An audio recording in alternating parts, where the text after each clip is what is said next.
तो एपिसोड 1 की शुरुआत होती है एक फेरी टेल दिखाते हुए। कहानी बताई जाती है एक ब्यूटीफुल लड़की की जो घने जंगलों के बीच एक महल में रहती थी, लेकिन वो वहाँ हमेशा अकेली रहती थी। इसलिए एक दिन बोर होकर वो महल से बाहर चली आई दोस्त बनाने के लिए, ताकि वो भी उनके साथ खेल सके, जिसके लिए उसने दूसरे बच्चे को गिफ्ट दी। पर किसी ने भी उसे दोस्त नहीं बनाया और दूर भाग गए, क्योंकि लोगों का कहना था कि उस लड़की के साथ मौत की काली परछाई घूमती है। इसलिए लोग उसे मंस्टर कहकर बुलाते थे, जो सुनकर इस लड़की को उन लोगों पर बहुत गुस्सा आता था। इसलिए एक दिन अपना गुस्सा उतारने के लिए इस लड़की ने नदी से मछलियां पकड़कर उन्हें मारना शुरू किया, और एक बार उसके कांटे में फंसकर नदी से एक लड़का बाहर निकला, जिसकी जान अनजाने में इस लड़की ने बचा ली। तभी से इसके साथ चलने वाली मौत की काली परछाई गायब हो गई। पर अब ये लड़का हर जगह उसे फॉलो करने लगा। वो जहाँ भी जाती है, दिन हो या रात, पहाड़ या जंगलों में, हर जगह उसके साथ जाने लगा। तो एक दिन उस लड़की ने उससे पूछा कि क्या तुम हमेशा मेरे साथ रहोगे? लड़के ने कहा कि हाँ, मैं कभी तुमसे दूर नहीं भागू। पर तभी वो लड़की जो फूल तोड़ रही थी, उसके हाथ में बटरफ्लाई आ जाता है, इसे वो मार देती है। उस लड़की के आसपास भी बहुत सारे मरे हुए बटरफ्लाई दिखने लगते हैं, जो देखिए लड़का डर के वहाँ से भाग जाता है, और उसके जाते ही वो मौत की काली परछाई वापस इस लड़की के पास आ जाती है और उसे कहती है कि कोई भी तुम्हारे साथ नहीं रहेगा, क्योंकि तुम एक मंस्टर हो, ये बात याद रखना। तो वो लड़की कहती है ठीक है माँ। और यह है इस ड्रामे की फीमेल लीड मिनिंग, जिसके बारे में हम आगे देखेंगे। देन हम मिलते हैं ड्रामे के मेल लीड गंते से, जो अपने बड़े भाई की स्कूल आता है, क्योंकि यहाँ उसने कुछ प्रॉब्लम क्रिएट कर दिया था। देन हमें पता चलता है कि गे का बड़ा भाई सांते मेंटली थोड़ा अनस्टेबल है, इसलिए प्रिंसिपल सांते को स्कूल से निकाल देते हैं और उसे किसी स्पेशल बच्चों की स्कूल में एडमिट करने के लिए कहते हैं। और गत अपने बड़े भाई से बहुत प्यार करता था, इसलिए वो उसे लेकर चला जाता है और दूसरे शहर जाने के बारे में सोचता है, क्योंकि आने वाले कुछ दिन में इस शहर में तितलियां आने वाली थी, जिनसे सांते बहुत ज्यादा डरता है, क्योंकि तितलियों से उसका एक बचपन का ट्रॉमा जुड़ा हुआ था। इसके बारे में हमें आगे पता चलेगा। तो इन दोनों भाइयों की फैमिली में और कोई नहीं था, इसलिए गंते अपने बड़े भाई का ख्याल रखता था। फिर हम मिलते हैं कहानी की फीमेल द मुनियो से, जो कि एक चिल्ड्रंस बुक ऑथर थी। वो एक रेस्टोरेंट में खाना खाने आई थी, तभी उसे यहाँ एक बच्ची की मॉम देख लेती है, जिसे मिनिंग की फेरी टेल्स बहुत पसंद थी, इसलिए वो एक ऑटोग्राफ लेने आ जाती है। उसे देखकर बच्ची कहती है कि आप तो एक प्रिंसेस जैसी हो। नयन पूछती है तुम्हें क्यों लगता है कि मैं एक प्रिंसेस हूँ? बच्ची कहती क्योंकि आप बहुत सुंदर हो, इसलिए मॉम भी मुझे प्रिंसेस कहकर बुलाती है। जसन मुनियो उस बच्चे को एक फोटो खींचा के लिए बुलाती है और उसके कान में कहती है कि तुम मेरी फैन नहीं हो सकती, क्योंकि मेरी फेरी टेल्स में सिर्फ चुड़ैल सुंदर होती है, इसलिए अपनी मॉम से कहना कि मैं एक सुंदर चुड़ैल बनना चाहती हूँ। अब मुनियो ने ये इतने डरावनी तरीके से कहा था, बच्ची तो रोने ही लग जाती है और यहाँ से भाग जाती है। तभी यहाँ मुनियो को ढूंढते हुए उसका मैनेजर पहुंच जाता है, जो कि मुनियो की बुक पब्लिशिंग कंपनी का सीईओ भी है। पर मुनियो की बुक्स की वजह से ही उसकी कंपनी चलती है, इसीलिए वो खुद मुनियो का मैनेजर है। तो आज वो मुनियो को एक हॉस्पिटल में बुक रीड करने जाना है, ये बताने आता है। यहाँ हमें पता चलता है कि मुनियो का शार्प ऑब्जेक्ट से कुछ अलग ही ऑब्सेशन है, और इस रेस्टोरेंट की नाइफ उसे बहुत पसंद आता है, इसलिए वो नाइफ अपने साथ ले जाती है। हम गति को देखते हैं, जो एक हॉस्पिटल के मेंटल एंड ट्रॉमा सेंटर में काम करता है, जहाँ वो बहुत आसानी से पेशेंट्स को कंट्रोल कर लेता है, चाहे पेशेंट जितने में भी वायलेंट हो। इधर भी मुनियो को हॉस्पिटल की ओर ही ला रहा था, तभी उसे कॉल आता है नाम जुटी नाम के नर्स का, जो कि एक साइकाइट्रिक क्लिनिक में काम करती है। और उसी क्लिनिक में मुनियो के डैड एडमिट थे, जहाँ उनकी कंडीशन बिगड़ रही थी, इसलिए सर्जरी की परमिशन के लिए पेपर्स पे मुनियो का साइन चाहिए था। पर मुनियो कहती कि मेरे लिए डैड मर चुके हैं। जुरी उसे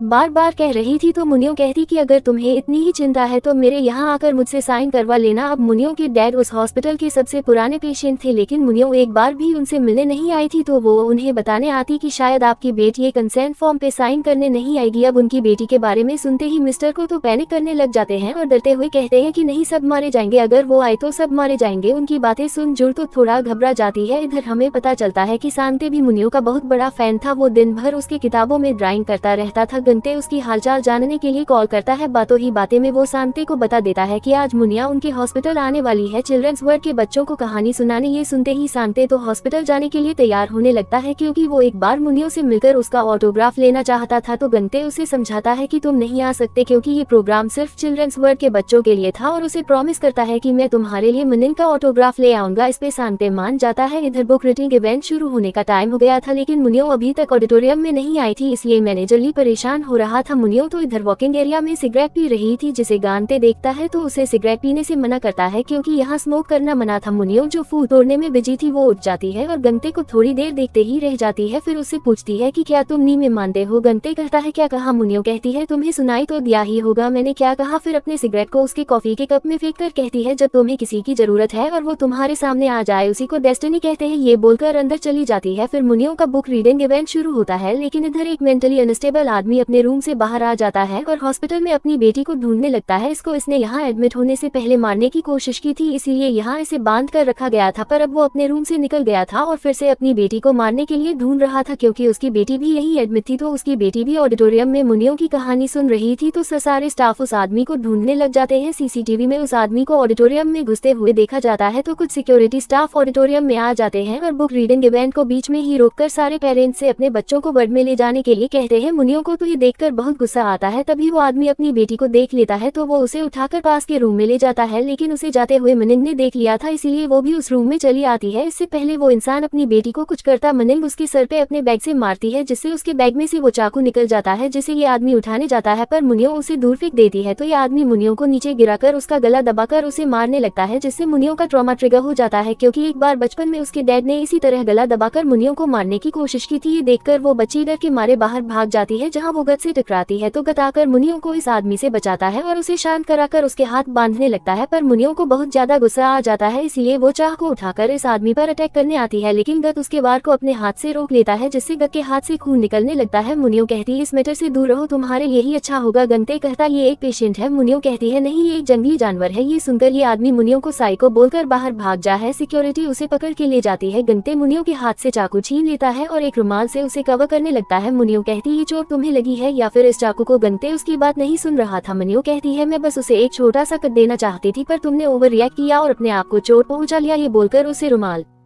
छनती है, चाकू फेंक देती है और उसके चोट लगे हाथ पे बांध देती है और बताती है कि ऐसा मैंने कभी किसी के लिए नहीं किया। देन उसे कहती है कि इस दुनिया में कुछ लोग मरना डिजर्व करते हैं और कुछ सन की अच्छे लोग होते हैं जो ऐसे लोगों को मार डालते हैं आम इंसानों के लिए, ताकि आम इंसान शांति से जी सके। तो बताओ मैं इनमें से किस टाइप की हूँ? गंते कहता है तुम एक की हो। जसन मुनियों स्माइल करती है। इसके बाद गंते जाकर अपने हाथ का ट्रीटमेंट कराता है, लेकिन जब से उसने मुनियों को देखा है तब से वो उसके बारे में ही सोच रहा था। इधर मैनेजर ली तो और ज्यादा परेशान हो गया था, क्योंकि मुनियों ने एक हॉस्पिटल के स्टाफ को चाकू से अटैक जो कर दिया था। इसके बारे में हॉस्पिटल में बात फैल गई थी, इसलिए उसे डर लग रहा था कि अगर गंते ने पुलिस में रिपोर्ट कर दिया तो मुनियों के साथ कंपनी की रेपुटेशन खराब हो जाएगी। मुनियों कहती है उन्हें पैसे देकर मामला सेटल कर लो, इससे पहले भी तो यही किया है ना। और इधर गंते को हॉस्पिटल से निकाल दिया जाता है, क्योंकि उस पागल आदमी की जिम्मेदारी गति की टीम की थी और बच्चों के पेरेंट्स ने इसकी कंप्लेंट की थी, इसलिए गति को इसका जिम्मेदार ठहरा कर निकाल दिया जाता है। इधर मैनेजर ली गंते का इन्फॉर्मेशन पता करने लगता है ताकि उसे पैसे देकर केस करने से रोक सके। इधर नामजरी मुनियों के एड्रेस पे पहुंच गई थी उससे सर्जरी के कंसर्न फॉर्म पे सिग्नेचर लेने के लिए, जिसे मैनेजर ली ने ही एड्रेस दिया था। नामजरी रूम में आती है पर मुनियों को देखकर थोड़ी डरी हुई लगती है, तो हमें पता चलता है कि ये दोनों बचपन में दोस्त हुआ करते थे और किसी वजह से इनकी दोस्ती टूट गई थी। मुनियों कहती है तुम्हें आखिरी बार देखे 20 साल हो गए, काफी बदल गई हो। नामजरी डायरेक्ट काम की बात पे आती है और उसे साइन करने के लिए कहती है। मुनियों कहती है तुम सच में इतनी अच्छी हो या फिर प्रोफेशनल हो जो सिर्फ मुझसे साइन लेने के लिए अपने टाउन से इतनी दूर ट्रेवल किया। जो फिर से उसके डैड के बारे में बताने जाती है। मुनियों कहती मैंने बताया तो था वो मर चुके हैं। चिड़ी कहती है पर तुम्हारी मॉम तो जिंदा होगी। मुनियों कहती है वो तो बहुत साल पहले ही मर चुकी है, मैंने उनकी मौत को रजिस्टर भी करा लिया है। देन वो उन पेपर्स को पढ़ते हुए उसे बताती है मेरे डैड की आत्मा मर चुकी है, सिर्फ उनकी बॉडी जॉम्बी की तरह जिंदा है और मेरी मॉम फिजिकली मर चुकी है लेकिन उनकी आत्मा अभी भी जिंदा है। तो बताओ कौन सच में मर चुका है? जूरी फिर से उसके डैड की कंडीशन के बारे में बताने चाहती है, तो मुनियों कहती है तुम उनकी इतनी चिंता करती हो, लोग सोचेंगे तुम ही उनकी बेटी हो, क्यों ना हम यही करें, तुम मेरे डैड की बेटी बन जाओ और मैं तुम्हारी मॉम की बेटी बन जाती हूँ। अगर तुम ऐसा करने के लिए मानोगी तब मैं इन पेपर्स पे साइन करूंगी। जोरी तो काफी घबरा जाती है पर मनिन कहती है मैं तो मजाक कर रही थी। देन पेपर्स पे साइन करते हुए कहती है कि क्यों ना मैं पुराने दिनों की तरह तुम्हारे घर आऊं, तुम्हारी मॉम से भी मिल लूंगी, इतने साल हो गए। पर ये सुनकर जोर तो बहुत ज्यादा घबरा जाती है, वापस जाते हुए भी वो काफी डरी हुई लगती है। इधर गत अपने दोस्त जेसू को सब कुछ बताता है। मुनियों के बारे में सुनकर वो कहता कि क्या वो पागल है, तुझे चोट भी आए और तुझे निकाल भी दिया, तूने पुलिस में कंप्लेंट क्यों नहीं किया? लंगटे कहता है इससे इशू और बड़ा हो जाता और मुझे अपने कॉन्ट्रैक्ट के हिसाब से पूरा पैसा भी नहीं मिलता। वैसे भी तितलियों के आने का सीजन हो गया है, इसलिए हमें दूसरे शहर जाना ही था, सो एक से अच्छा ही हुआ। अब सांते के नाम से उसे याद आता है कि उसे तो मुनियों का ऑटोग्राफ लेना था, वरना सांते बहुत गुस्सा करेगा। तो जैसो इंटरनेट से मुनियों की साइन देखकर कॉपी कर लेता है, जिसे दोनों सांते को जाकर देते हैं, लेकिन सांते एक झटके में पहचान लेता है कि साइन नकली है, इसीलिए वो तो बहुत ज्यादा नाराज और गुस्सा हो जाता है। मैनेजर ले को गंते का नंबर मिल गया था, इसलिए वो उसे मैसेज करके सॉरी कहते हैं और कल उनके ऑफिस मिलने बुलाते हैं कंपनसेशन के बारे में डिस्कस करने के लिए। मैसेज देखने पर गंते ओके रिप्लाई करता है, क्योंकि उसे अपने भाई के लिए मुनियों का ऑटोग्राफ चाहिए था। इधर मुनियों को तो बस गंते का ही चेहरा याद आ रहा था, क्योंकि इसे गंते बहुत पसंद आ गया था। शली गति की आंखें, इधर गति को भी मुनियों के ही ख्याल आ रहे थे। शांति को रात में बटरफ्लाई का बुरा सपना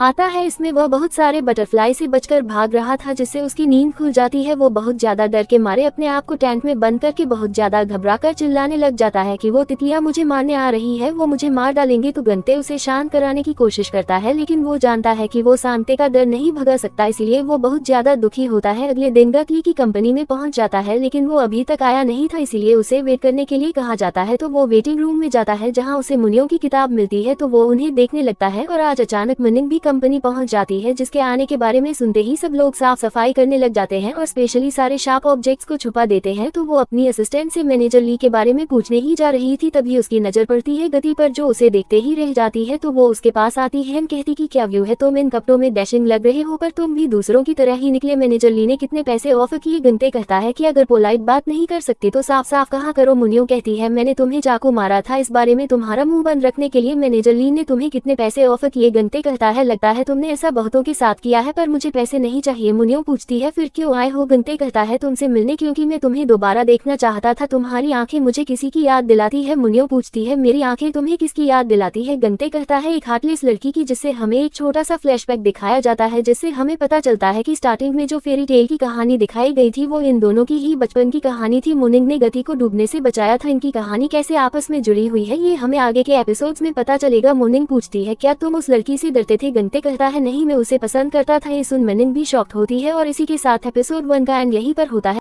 एपिसोड 2 की शुरुआत वहीं से होती है जहां पिछला एपिसोड खत्म हुआ था। गते मुनियोंग से कहता है कि तुम्हारी आंखें मुझे किसी की याद दिलाती है, एक पागल लड़की की जिसे मैं पसंद करता था। तुम्हारी आंखें मुझे उसी की याद दिलाती है। मुनियोंग कहती क्या तुम मुझ पर लाइन मारने की कोशिश कर रहे हो? उस लड़की के साथ अपने ब्यूटीफुल मेमोरीज के बारे में बताकर गंते कहता है किसने कहा वो मेमोरीज ब्यूटीफुल थी? फ्लैशबैक में हम देखते हैं कि बचपन में गांगदे हर जगह मुनिंग को फॉलो करता था, क्योंकि वो उसे पसंद करता था, जो एक दिन उसने मुनिंग को बताया। लेकिन तभी मुनिंग उसके सामने एक तितली को मार देती है। ववन उसने बहुत सारी तितलियां मारी थी। फिर उससे पूछा कि क्या तुम अब भी मुझे पसंद करते हो? ये देखकर गंते डर कर भाग गया था। कमिंग बैक टू प्रेजेंट, गंते बताता है कि वो मेमोरीज बिल्कुल भी अच्छी नहीं थी। तो मुनिंग कहते हैं कि बुरी मेमोरीज ही दिल में रह जाती है। गंते कहता है कि मुझे पैसों की जरूरत नहीं है, इसलिए मिस्टर ली से कह देना कि मुझे कॉल ना करे। ये बोलकर आने ही लगा था, तभी मैनेजर ली आ जाता है, जो उसे पैसों का बॉक्स दे रहा था और गंते मना करके जाने लगा था। तभी मुनियो की असिस्टेंट कहती है कि आपको तो मिस मुनियो का ऑटोग्राफ चाहिए था ना? जिस मुनियो कहती है अच्छा तो तुम भी मेरे फैन हो। असिस्टेंट बताती है कि मिस्टर गंते ने मुझसे पूछा था आपका ऑटोग्राफ मिल सकता है या नहीं? मुनिंग कहती है अच्छा तो तुम्हें पैसे नहीं बल्कि मेरा ऑटोग्राफ चाहिए। तो वो अपनी एक लेटेस्ट बुक निकालती है और उस पैसा करने के लिए उसका नाम पूछती है। तो गंते बताता है कि मेरा भाई तुम्हारा फैन है और ये ऑटोग्राफ उसके लिए ही चाहिए था। तो मुनियो एक बुक पे साइन करके उसे दे देती है, कहती है फिर मिलेंगे इस पे। गान पे कहता है मुझे ऐसा नहीं लगता और चला जाता है। बालकनी से मुनिंग गत को ही देखे जा रही थी, क्योंकि गत उसे बहुत पसंद आ गया है और अभी ये गत को किसी भी हाल में अपना बनाना चाहती है। इवन उसे हाथ में उठाकर इमेजिन भी करती है। देन अपने असिस्टेंट को बुलाती है और सीक्रेट गंते के बारे में सारी इन्फॉर्मेशन निकालने के लिए कहती है। इधर गंते बस में बुक को ओपन करता है, लेकिन इसमें मुनियो ने ऑटोग्राफ नहीं की। सांते को अपने नए बुक लॉन्च और बुक साइनिंग इवेंट में इनवाइट किया था, जहां वो फोटोग्राफ के साथ साथ में फोटोज भी खींचा सकता है और ये मुनिंग ने गंते से दोबारा मिलने के लिए ही किया था। लेकिन गंते उसे फिर से मिलना नहीं चाहता था, इसलिए वो अपने दोस्त जेसू को सांते को लेकर कल उस इवेंट में जाने के लिए कहता है और वो अपने पार्ट टाइम जॉब्स में चला जाता है। सांते तो बहुत ही ज्यादा एक्साइटेड होता है, इसलिए वो कल पहनने के लिए कपड़े तैयार करने लगता है। इधर जूरी जेसू की रेस्टोरेंट में आती है। अब ये लोग भी दोस्त थे और काफी टाइम बाद मिले हैं, इसीलिए बहुत सारी बातें करने बैठ जाते हैं। इधर गांती के हाथ की चोट की वजह से उसे काफी दिक्कत हो रही थी, फिर भी वो अपना पार्ट टाइम जॉब खत्म करता है। तभी यहाँ कोई कांति से मिलने आता है, जो थी नाम जूरी, क्योंकि दोनों कॉलेज से दोस्त थे। जूरी उसे तब से पसंद करती है, लेकिन गंते उसे सिर्फ अच्छी दोस्त मानता था। जेसी ने उसे बताया था कि गंते जल्दी ही यहाँ से जाने वाला है और उसकी जॉब भी चली गई है। जरी उससे पूछती है कि अब कौन से हॉस्पिटल में काम करने का सोचा है? गंते कहता है अभी तक सोचा नहीं, पर जल्दी ही मिल जाएगा। तो जरी कहती कि मेरे शहर में जहाँ मैं काम करती हूँ वहाँ एक केयर गिवर की पोस्ट खाली है। हॉस्पिटल का नाम ओके साइकेट्रिक हॉस्पिटल है, तुम चाहो तो वहाँ अप्लाई कर सकते हो और क्योंकि तुम एक सर्टिफाइड नर्सिंग असिस्टेंट हो इसलिए तुम्हें एक्स्ट्रा पैसे भी मिलेंगे। महीने में 10 दिन की छुट्टी भी रहती है, इसलिए तुम वहाँ इसके साथ पार्ट टाइम जॉब भी कर सकते हो। तुमने बताया भी तो था कि तुम बचपन में सनगन सिटी में ही रहते थे। अब सिंजन सिटी का नाम सुनकर गंते चुप हो जाता है। तो एक फ्लैशबैक से हमें पता चलता है कि सिंजन सिटी में ही गंते की मॉम का खून हुआ था, जिनका खून होते हुए शांति ने देखा था, पर क्योंकि बचपन से ही वो मेंटली अनस्टेबल था इसलिए वो पुलिस के सामने भी यही कह रहा था कि एक तितली ने मेरी मॉम को मारा है और उसने मुझे धमकी दी है कि अगर मैंने उसके बारे में किसी को भी बताया तो वो तितली मुझे ढूंढकर मार देगी। इसलिए वो तब से ही तितलियों से डरता है, क्योंकि इनकी फैमिली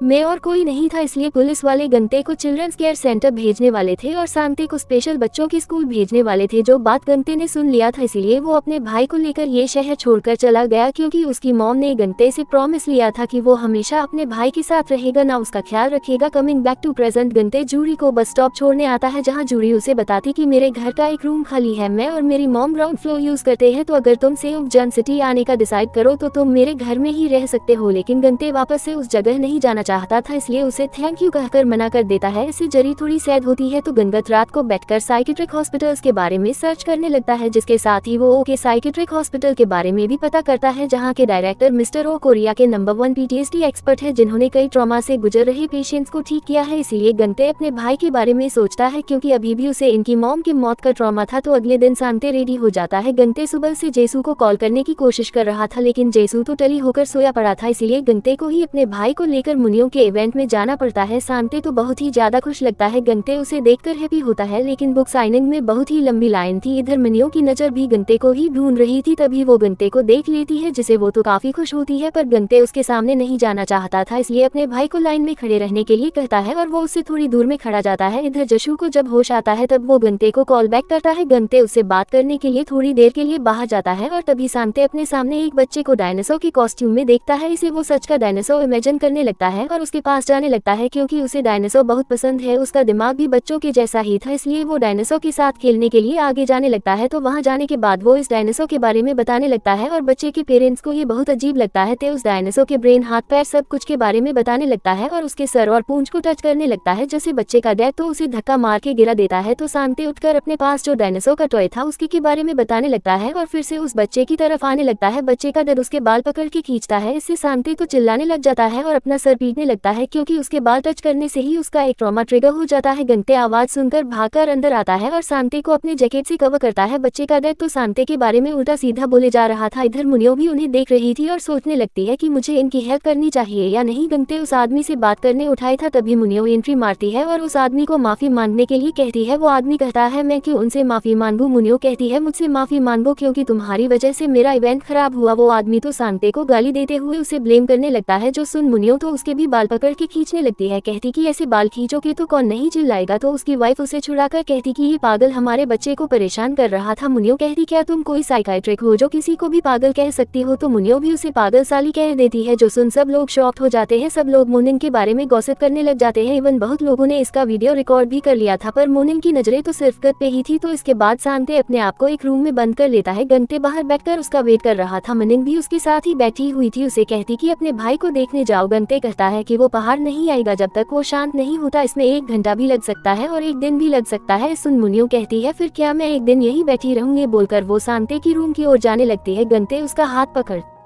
के उसे रोकता है और कहता है, तुम जाकर अपने इवेंट को संभालो। तो मुनिया उसके करीब आकर उसे देखने लगती है और उसे थोड़ा टीज करने लगती है। अभी यहाँ एक क्रिटिक आता है जो मुनिन से कहता है कि तुमने फिर से प्रॉब्लम खड़ी कर दी, पर इसे संभालने के लिए मिस्टर ली को तो बहुत परेशानी होगी। अब ये बंदा एक फेमस जर्नलिस्ट था जो बुक्स के रिव्यूज लिखता था, तो इस मामले को दबाने के लिए मिस्टर ली ने इसे बहुत पैसे भी दिए थे। मुनिन उसे कहती कि पैसे मिल गए ना तो निकलो, पर जर्नलिस्ट गंते को देखकर कहता है कि क्या ये तुम्हारा बॉयफ्रेंड है? ये जर्नलिस्ट उसकी मॉम के बारे में उल्टा सीधा बोलने लगता है। गुस्से में उसे मारने जाती है, पर गंते उसे रोक लेता है। चुपचाप उसे यहाँ से निकल जाने के लिए कहता है। जर्नलिस्ट उसे कहता है कि इसे बचकर रहना। उसकी मॉम भी एक फेमस राइटर थी, पर एक दिन अचानक वो गायब हो गई। इसके डैड एक फेमस आर्किटेक्ट थे, लेकिन वो भी अचानक से पागल हो गए। 20 साल से हॉस्पिटल में ही पड़े हुए हैं, इसलिए जरा संभल कर रहना। मुनियों को तो बहुत ही गुस्सा आ रहा था, इसीलिए वो उसके पीछे जाने लगती है, पर गंते उसे रोक कर कहता है, मत जाओ। तो मुनियों कहती, क्या तुम मुझे पसंद करते हो? हमेशा मेरा ख्याल रखने वाले हो, या फिर मुझे हैंडल कर सकते हो? गंते कुछ नहीं कहता तो मुनियों अपना हाथ छुड़ाकर चली जाती है। अब गति को अंदाजा था कि मुनिन क्या कर सकती है, इसलिए वो भी भागकर उसके पीछे जाने लगता है, पर उसके पहुंचने से पहले ही मुनिन ने उस जर्नलिस्ट को सीढ़ियों से गिरा दिया था। एम्बुलेंस आती है तो उस जर्नलिस्ट को हॉस्पिटल ले जाया जाता है। ये देखकर मुनियों को तो और गुस्सा आता है, तो गंते उसके पीछे आकर उसे शांत करने के लिए गहरी सांसें लेने के लिए कहता है, फिर आंखें बंद करके उसके हाथों को शोल्डर्स पे रखता है और बताता है कि जब तुम अपने आप को कंट्रोल नहीं कर सकोगी तब इस तरह अपने हाथों को क्रॉस करके अपने कंधे पर थपकी देना, ये तुम्हें शांत करने में हेल्प करेगी। मुनिन पूछती है, इसे क्या कहते हैं? गंते बताता है, इसे बटरफ्लाई हग मेथड कहा जाता है जो ट्रॉमा से गुजर रहे पेशेंट्स को शांत करने में हेल्प करती है। इधर हम सांते को भी यही मेथड यूज करता हुआ देखते हैं। मनियम गंते का हाथ पकड़ लेती है और कहती है कि तुम मेरे पीछे खड़े हो, इसमें कोई मजा नहीं है। ये बोलकर उसकी गर्दन पकड़ के अपने करीब लाती है और कहती है ट्रॉमा को इस तरह अपने सामने लाकर उसका सामना करना चाहिए। अब इससे गंते तो एकदम साइलेंट हो गया था। देन गंते अपने भाई को देखने आने लगता है। मनते उसे रोकने के लिए चिल्लाने लग जाती है, न उसे रोकर कहती कि मुझे गुस्सा मत दिलाना वरना अगर मेरा गुस्सा फूटा तो अच्छा नहीं होगा। गंते कहता है इसीलिए तो मैंने तुम्हें बटरफ्लाई हग मेथड सिखाया। मुनियो कहती वो बकवास है, मैं चाहती हूँ तुम मेरा सेफ्टी पिन बनाओ, मतलब मेरा गुस्सा कंट्रोल करो। गंते कहता है मैं तुम्हारा सेफ्टी पिन क्यों बनूं? मुनियो कहती है क्योंकि तुम एक केयर गिवर हो और तुम्हारा काम भी तो यही है ना, पोटेंशियल पेशेंट्स का ख्याल रखना। और गंते कहता है कि जाकर किसी और को ढूंढ लो। निनन कहती है तुम्हें जितना पैसा चाहिए मैं तुम्हें दूंगी, पर मुझे सिर्फ तुम चाहिए। कहता है पता है जो लोग ठीक हो जाते हैं हम उनसे क्या कहते हैं, आई होप हम लोग दोबारा कभी ना मिले, इसलिए प्लीज आगे से दोबारा कभी नहीं मिलेंगे। पर मुनियो उसे रोकर कहती है कि मैं तो तुम्हारी कोई पेशेंट नहीं हूँ, इसलिए तुम मुझे ऐसा नहीं कह सकते। अंते कहता है सही कहा, तुम उनसे बहुत अलग हो, इसलिए तुमसे दूर रहना ही सबसे बेस्ट होगा। ये बोलकर लिफ्ट के अंदर चला जाता है तो मुनिया उसे कहते कि तुम मुझे अवॉइड नहीं कर रहे बल्कि मुझसे डर के भाग रहे हो क्योंकि तुम एक डरपोक हो। जसन गंते याद करता है बचपन में जब उसने मुनियो से कहा था कि मैं तुम्हें पसंद करता हूँ, तब मुनियो ने बहुत सी तितलियों को मार दिया था और ये देखकर गंते डर के भाग गया था। इधर मैनेजरली तो इस सिचुएशन को संभालते हुए परेशान हो जाता है। नयन कहती है पैसे देकर इन सब का मुंह बंद कर दो। इधर सन पे अभी भी बहुत गुमसुम बैठा हुआ था क्योंकि उसे मुनियो का ऑटोग्राफ नहीं मिला था, तो गत उसे उसका फेवरेट डायनासोर एनसाइक्लोपीडिया देता है जिसे वो काफी खुश हो जाता है। तो सांते अब डिसाइड करता है कि अब वो नहीं भागेगा। वो हमेशा सोच रहा था कि वो सिर्फ अपने भाई के लिए और तितलियों की वजह से भाग रहा है और असल में वो सिर्फ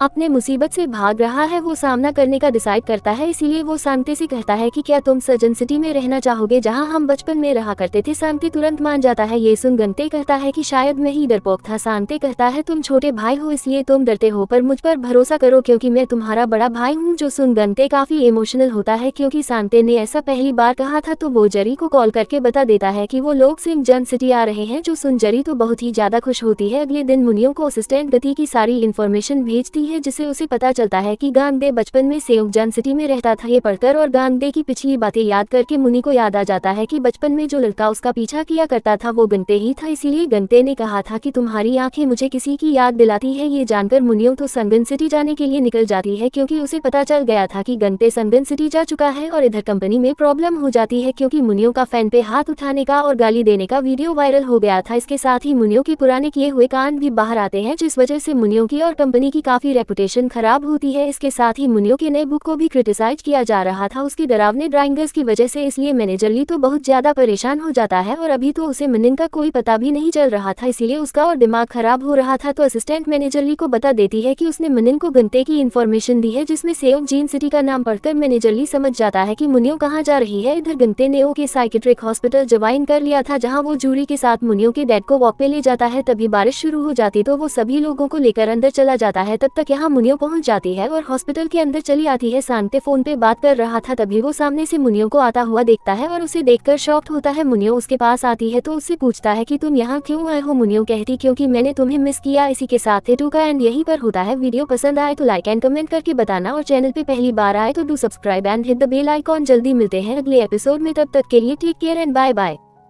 तो एपिसोड की शुरुआत वहीं से होती है जहां पिछला एपिसोड खत्म हुआ था। मुनियो गति से मिलने हॉस्पिटल पहुंच जाती है। गंते पूछता है तुम यहाँ क्या कर रहे हो। मुनियो कहती है तुम्हें मिस किया इसलिए आ गई। तो गंते उसे बात करने बाहर ले जाता है जहां उसे कहता है कि मैंने तुमसे कहा था ना कि हम दोबारा नहीं मिलेंगे। निंग कहती पर मैंने इसके लिए हाँ तो नहीं कहा था ना। गंते कहता है आखिर तुम्हें मुझसे चाहिए क्या। मुनियो कहती है मुझे तुम चाहिए और जो चीज मुझे चाहिए उसे मैं हासिल करके रहती हूँ। इनकी बातें चल ही रही थी तभी यहाँ हॉस्पिटल की हेड नर्स मिस पाक आती और मुनियो को बताती है डायरेक्टर आपसे मिलना चाहते हैं। तो मुनियो उनसे मिलने चली जाती है जहां वो मुनियो को उसके डैड के बुरे कंडीशन के बारे में बताते हैं, पर मुनियो को उनकी बातों में कोई इंटरेस्ट नहीं था। डायरेक्टर उसे ग्रुप थेरेपी के बारे में बताते हैं, इसमें पेशेंट्स को बहुत कुछ सिखाया और पढ़ाया जाता है लेकिन उनके पास लिटरेचर का कोई टीचर नहीं था, इसलिए वो मुनियो को लिटरेचर पढ़ाने का ऑफर देते हैं। मुनियो को पहले तो इसमें इंटरेस्ट नहीं आता पर मुनियो गंते के करीब रहने के लिए लिटरेचर पढ़ाने के लिए मान जाती है। इसके लिए डायरेक्टर एक शर्त रखते हैं जिसके बदले मुनियो को अपने डैड को आधे घंटे की वॉक पे ले जाना होगा, जिसके लिए मुनियो साफ मना करके बाहर चली जाती है। इधर गंते अपना ड्रेस चेंज कर रहा था, अभी अचानक वहाँ मनिंग चली आती है और उसकी बॉडी देखकर उसे टीज करने लगती है। गत उसे बाहर जाने के लिए कहता है, वो नहीं मान रही थी, इसीलिए वो खुद ही उसे बाहर निकालने लगता है। पर इन दोनों को इस हाल में जूरी देख लेती है। उसे देख मनिंग तो गांगदे के और करीब जाने लगती है, तो गांगदे उसे बाहर निकाल के दरवाजा बंद कर देता है। न जूरी मुनियों को बाहर ले जाकर कुछ कहने जाती है। मुनियों कहती है, मैं जानती हूँ तुम क्या कहना चाहती हो, यही ना कि हम दोनों एक दूसरे को बहुत पहले से जानते हैं और यह बात मैं किसी को ना बताऊं। जूरी कहती है, हाँ यही कहना था। देन पूछती है, गंते और तुम्हारा क्या रिलेशन है? मुनियों कहती है, हमारे रिलेशन के बारे में मैं तुम्हें बताकर नहीं समझा सकती। शॉर्ट में कहूँ तो हम दोनों मेड फॉर ईच अदर है। जोसन जूरी को तो बिल्कुल भी अच्छा नहीं लगता क्योंकि वो गंते को बहुत पहले से ही पसंद करती है। गंते घर जाने के लिए निकला ही था तभी मुनियों कार्ड लेकर पहुंच जाती है और उसे अपने साथ डिनर पे चलने के लिए कहती है, पर गंते उसे मना करके जेसू को कॉल करने लगता है। मुनियों जोर जोर से हन बजाकर उसे बात करने ही नहीं देती। गंते कहता है, चाहे तुम कुछ भी कर लो, तुम्हारे पत्रे मुझ पे काम नहीं करेंगे। मुनियों कहती है, इस बार तो जाने दे रही हूँ, पर अगली बार मना किया तो किडनैप करके ले जाऊंगी। ये बोलकर वो जंगलों के बीच उसके पुराने हवेली में चली आती है जहाँ चारों ओर सिर्फ अंधेरा ही अंधेरा था। पर मुनियों तो बिना डरे अंदर चली जाती है और अपने रूम की थोड़ी सफाई करके बेड पे लेट जाती है। फिर गंते, सांते और जेसू तीनों जूरी के घर पे ही रहने आ गए थे जहाँ जूरी अपने मॉम के साथ रहती थी। तो यहाँ हम इन सबको साथ में हैप्पीली डिनर करते हुए देखते हैं। इधर मुनियों आधी रात में जाग जाती है और उसे अपने सामने अपनी मॉम की आत्मा दिखाई देती है जिससे वो बहुत ही ज्यादा घबरा जाती है। तो वो अपने आप को शांत करने के लिए गंते का सिखाया हुआ बटरफ्लाई हग मेथड यूज करती है जिससे उसे थोड़ी राहत मिलती है और वो अपने सामने गंते को इमेजिन करती है जो उसे शांत कराता है और इस तरह उसे नींद आ जाती है। अगले दिन मैनेजर मनिंग को कॉल करके सारी सिचुएशन के बारे में बताता है। मनिंग उसे सिचुएशन संभालने का आइडिया देती है। प्रेस में ये खबर फैला दो कि मनिंग अपने बीमार डैड का ख्याल रखने गई है जिनकी कंडीशन बहुत ही ज्यादा क्रिटिकल है। इससे मनिंग को उल्टा पब्लिक का सपोर्ट मिलेगा जो सुन मैनेजर खुश हो जाता है। इसे पूछता है कि वो कब वापस आ रही है। मनियो कहती है वो अभी वापस नहीं जाएगी। इधर जेसू ने एक कैफे खोला था जहाँ कपल्स की पेंटिंग बनाने के लिए उसने सांते को हायर किया था जिसके बदले वो सांते को पैसे भी देने वाला था, पर इस बारे में वो गंते को बताने से मना करता है। इधर मुनियो लिटरेचर पढ़ाने के लिए आ तो गई थी लेकिन उसका फोकस तो गंते पे ही रहता है। वो जल्दी से क्लास खत्म करके गंते से बात करने लगती है पर गंते उसे कोई भाव ही नहीं दे रहा था।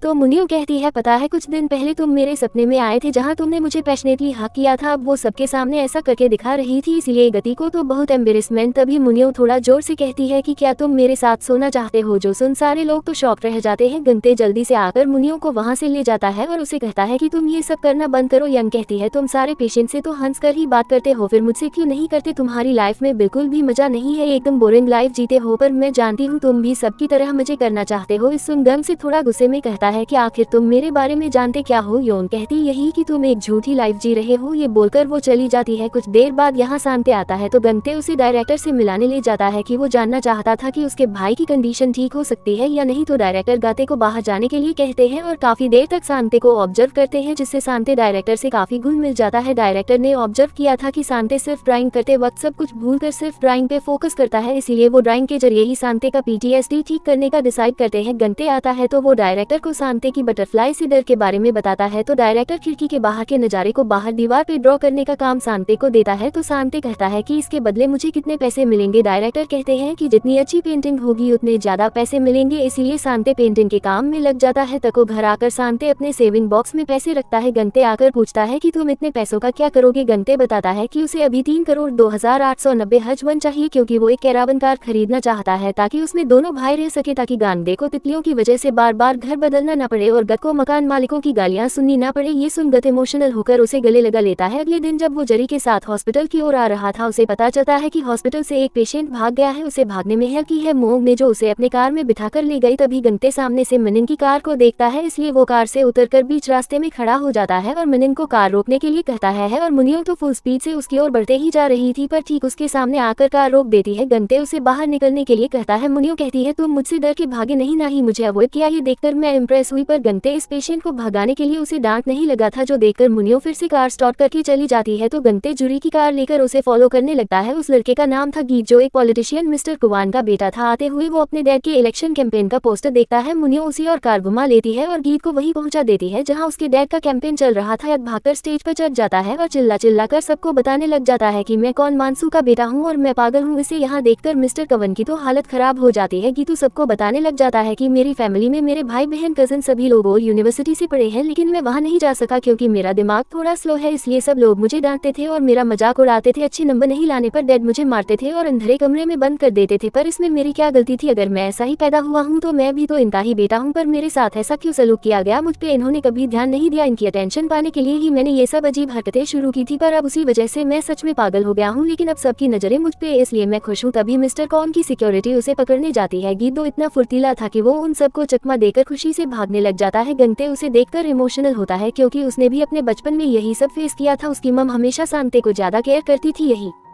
सब याद करके वो काफी दुखी होता है। मिनिंग उसके पास आकर कहती कि इसे कहते हैं खुश होना, लाइफ हमें ऐसे ही मजे में जीनी चाहिए। अब गिदो की इस हंगामे के बाद मिस्टर कवन की बहुत बदनामी होती है। गिदो को यहाँ लाने के लिए मिस्टर कवन का बेटा मुनियो पे हाथ उठाने जाता है और गंते उसका हाथ मोड़ के उसे गिरा देता है, जो देखकर मुनियो काफी इम्प्रेस होती है। थोड़ी देर में यहाँ जरी भी पहुँच जाती है, इसलिए वो गंते को हॉस्पिटल चलने के लिए कहती है, पर मुनियो भी उसे अपने कार में चलने के लिए कहती है। इस बार गंते मुनियो के साथ चला जाता है, इसीलिए मुनियो तो बहुत खुश होती है। गंते उससे पूछता है कि तुमने डायरेक्टर को प्रॉमिस किया था, फिर तुम अपने डैड को वॉक पे क्यों नहीं ले गई? मुनियो कहती है प्रॉमिस जैसी चीजों पे मैं बिलीव नहीं करती। गंगत फिर से उसके डैड के कंडीशन के बारे में बोलने लगा था। मुनियो उससे पूछती कि तुम्हारे मॉम डैड भी नहीं आना? गंते पूछते हैं तुम्हें कैसे पता? मनन कहती मैंने भी तुम्हारे बारे में थोड़ी रिसर्च की है, जैसे हम लोग किसी भी चीज को खरीदने के लिए उसके बारे में पता करते हैं। गंते कहता है तुम इंसानों को चीजों से कैसे कंपेयर कर सकती होगा? कहती है इंसान एक प्रोडक्ट ही तो है। गीत का ही एग्जाम्पल देख लो, गीत के भाई बहन अच्छे प्रोडक्ट निकले, इसलिए उन्हें पेरेंट्स का सारा प्यार मिला, सारा केयर मिला, पर गीत को सिर्फ नफरत मिली। ये सुन गंते को गुस्सा आता क्योंकि उसके साथ भी ऐसा ही हुआ था, इसलिए वो मुनियो को कार रोकने के लिए कहता है और फिर बीच रास्ते में उतर कर जाने लगता है। मुनिया उसे रोकने आती है कि क्या हो गया, इतना गुस्सा क्यों हो गए? गंते कहता है मैं थोड़ी देर के लिए भूल गया था कि तुम सबसे अलग हो, मैंने थोड़ी देर के लिए तुमसे कुछ एक्सपेक्ट कर लिया था। मुन पूछती है तुमने मुझसे क्या एक्सपेक्ट किया था? गंते इसका कोई जवाब नहीं दे पाता, इसलिए वो जाने लगता है। तभी मुनियो उसे कह देती है कि आई लव यू। गंते जस्ट सुन गंते शॉक्ड होकर रुक जाता है। मुनियो तो स्माइल करने लगी थी, पर गंते उसे बिना कुछ कहे ही आके जाने लगता है। मुनियो चिल्ला चलाकर उसे बार बार आई लव यू कहने लगती है, पर गंते रुक ही नहीं रहा था। मुनियो को तो बहुत ही ज्यादा गुस्सा आता है, गुस्से में भी वो चिल्ला चिल्ला कर उसे आई लव यू ही कह रही थी, पर गंते नहीं रुकता। इधर मुनियो ने जो प्रॉब्लम खड़ी कर दी थी, इसलिए हॉस्पिटल में उसे निकालने की बात होती है, पर डायरेक्टर मुनियो को थोड़ा टाइम देने के लिए कहते हैं। इधर मैनेजर ली सीओ जिन सिटी पहुंच जाते हैं, जहां जेसू के कैफे में उसकी मुलाकात जूरी से होती है, जहां पहली नजर में ही उसे जूरी से प्यार हो जाता है, इसलिए वो उससे बात करने की कोशिश करता है, पर जूरी उसे कोई भाव नहीं देती। इधर हॉस्पिटल में मिस्टर कवन पहुंच जाते हैं और गीत को नहीं संभाल पाने के लिए गुस्सा करने लगते हैं। गंते बात करने आता है तो मिस्टर कवन की खींचकर उसे एक थप्पड़ मार देते हैं। इधर सांते को ड्राइंग बनाता हुआ देखकर मुनिया उससे बात करने आती है। सांते तो उसे देखकर बहुत ज्यादा खुश हो जाता है। मुनिया उसे ऑटोग्राफ देती है, साथ में बहुत सारे फोटोज भी खींचती है। गंते का मूड खराब था तो वो घर जाने के लिए सांते को ढूंढने लगता है। अभी उसे मुनियो के साथ देखकर उसे ले जाने आता है। मुनियो पूछती है कि क्या तुम अभी मुझसे गुस्सा हो, पर गंते उसे कोई जवाब नहीं दे रहा था। तभी मुनियो उसके गाल पे लाल निशान देखती है, उससे पूछती है कि क्या किसी ने तुम्हें मारा? वो उससे गुस्से में उसका नाम पूछने लग जाती है, तो गंते उसे साइड में ले जाता है और उसे कहता है कि तुम्हें क्यों फर्क पड़ता है? क्या तुम्हें इसके लिए बुरा लग रहा है या तुम मेरे लिए दुखी हो? बता सकती हूँ कि ऐसा फील कर रही हो। नयन कुछ नहीं कह पाती तो गंते कहता है कि तुम्हें इमोशन नाम की कोई चीज नहीं है, इसलिए मेरे बारे में तुम सब जानती हो, ऐसी एक्टिंग करने की जरूरत नहीं है। तुम मेरे बारे में कुछ नहीं जानती ना ही समझती हो, इसलिए आगे से मुझे लेक्चर मत देना। ये बोलकर वो चला जाता है। मुनिया को ये सुनकर बहुत बुरा लगा था। तभी जूरी उसके डैड को ले आती है तो मुनिया उनसे बात करने आती है। उसके डैड उसे देखकर कहते हैं कि तुम अब तक जिंदा क्यों हो? ये बोलकर वो मुनियो की ओर अपना हाथ बढ़ाने लगते हैं और फिर उसका गला दबाने लगते हैं और उसे मंस्टर कहकर बुलाते हैं, जिससे मुनियो और ज्यादा दुखी होती है। तो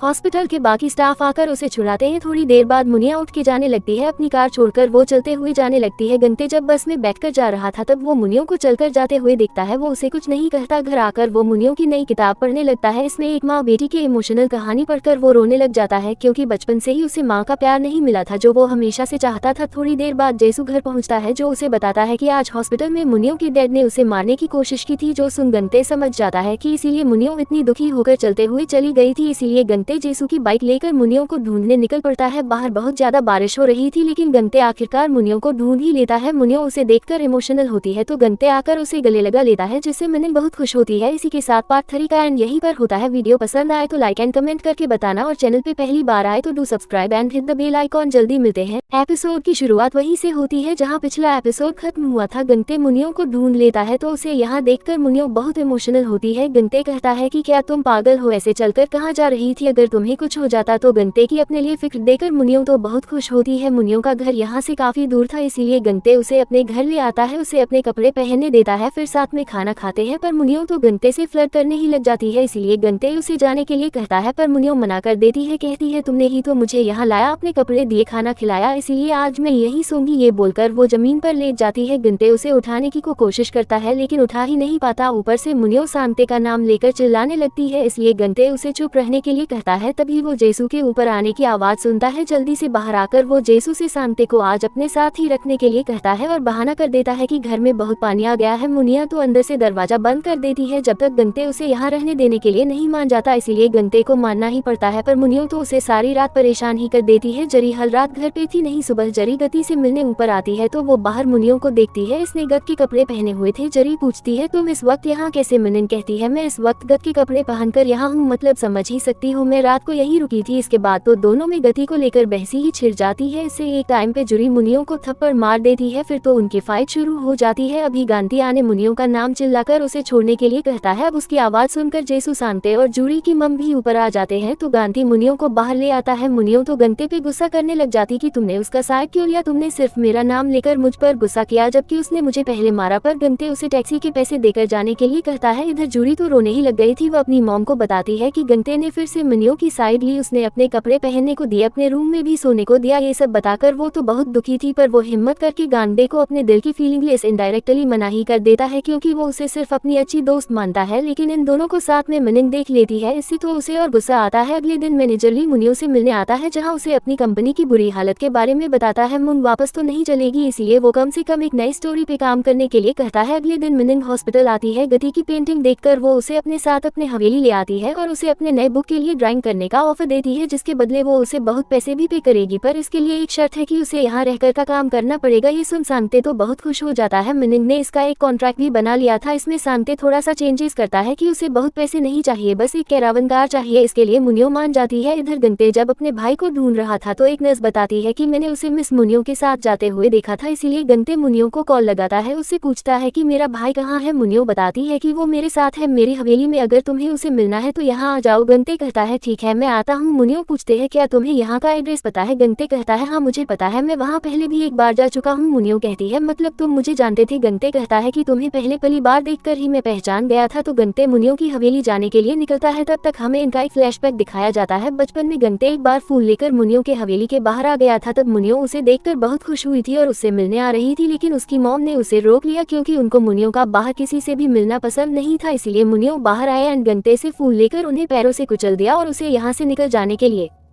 कहा क्योंकि उसकी मम ने उसे ऐसा करने के लिए कहा था। Coming back to the present, गंते हवेली में पहुंच जाता है। ठीक पहली बार की तरह मिनिंग बलकनी में खड़े होकर उसका इंतजार कर रही थी। ते आता है तो मिनिंग कहती कि अब तक तुम नाटक कर रहे थे, मुझे पहले तुमने बताया क्यों नहीं? कंत कहता है कि मैं तुमसे भागना चाहता था क्योंकि बचपन में तुमने मेरी जान बचाई थी, पर मैं एक डरपोक की तरह भाग गया। थैंक यू उस दिन मेरी जान बचाने के लिए एंड आई एम सॉरी। तुम्हें पसंद करता था फिर भी तुमसे भागने के लिए, पर अब मेरे भाई के सिवा मेरे पास और किसी के लिए टाइम नहीं है। मिनिंग उसे रोकर कहती कि तुम अपने भाई की केयर कर सकते हो पर मेरी क्यों नहीं? जिसपे गंते कहता कि क्योंकि मैं दूसरों के लिए जीते जीते थक चुका हूँ। मिनिंग उसे रोकने जाती, कहती कि मैंने तुम्हारी जान बचाई है इसलिए तुम मुझे छोड़कर नहीं जा सकते, तुम सिर्फ मेरे हो। ये बोलने के चक्कर में वो सीढ़ियों से गिरने वाली होती है, पर गंते उसे होल्ड कर लेता है और उसे डांटते हुए कहता है कि क्या तुम मरना चाहती हो, अपना ध्यान नहीं रख सकती? मिनिंग कहती है मत जाओ, हम साथ में रह सकते हैं। तभी सांते आता है तो गंते उसे घर चलने के लिए कहता है। सांते उसे वो कॉन्ट्रैक्ट दिखाते हुए कहता है कि अब से यही घर है, मैं यही रहूंगा, मिस मुनियो ने मुझे काम पे रखा है। मुनियो कहती मैंने कहा था ना कि तुम अब मुझसे नहीं भाग सकते। कांति सांते से वो कॉन्ट्रैक्ट देने के लिए कहता है। सांते कहता है ये कॉन्ट्रैक्ट मेरा है इसलिए मैं नहीं दूंगा, यहाँ मैं काम करूंगा। तो गति चिल्लाकर कहता है कि ये हमारा घर नहीं है और उसे कॉन्ट्रैक्ट छीन कर फाड़ देता है। इससे सांते तो गुस्सा होकर उसे मारने ही लग जाता है और उसे मारते हुए कहता है कि यह मेरा है, इसमें तुम्हारा हक नहीं है, मैं सिर्फ मेरा हूँ। तो मुनियो आकर उसे रोकती है और उसे अंदर भेज देती है। तो गंते दुखी होकर यहाँ से चला जाता है। जाते हुए वह अपने बचपन के एक दिन को याद करता है जिस दिन उसकी मम ने उसे डांट कर मारा था क्योंकि उसने